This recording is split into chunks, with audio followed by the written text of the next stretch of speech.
তিনটি কথা যদি আপনি বলতে পারেন তাহলে আপনার জন্য জান্নাত ওয়াজিব হয়ে যাবে। সুবহানাল্লাহ।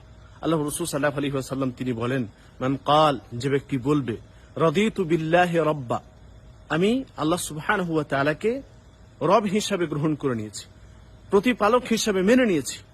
প্রতিপালক হিসাবে আল্লাহ সুবহানাহু ওয়া তাআলাকে আপনি যদি মানতে পারেন। দ্বিতীয় হচ্ছে অবিল ইসলামে দীনা, এবং দিন ইসলামকে আপনি দিন হিসাবে গ্রহণ করে নিয়েছেন।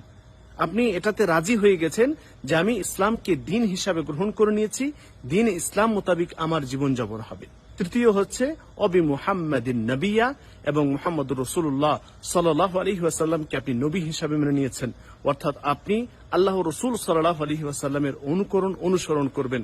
এই তিনটি কথা মাত্র, রাদিতু বিল্লাহি রাব্বা, অবিল ইসলামে দীনা, অবি মুহাম্মাদিন নবিয়া, এই তিনটি কথা যদি আপনি বলতে পারেন, ওয়াজাবাত লাহুল জান্নাহ, আপনার জন্য জান্নাত ওয়াজিব হয়ে যাবে।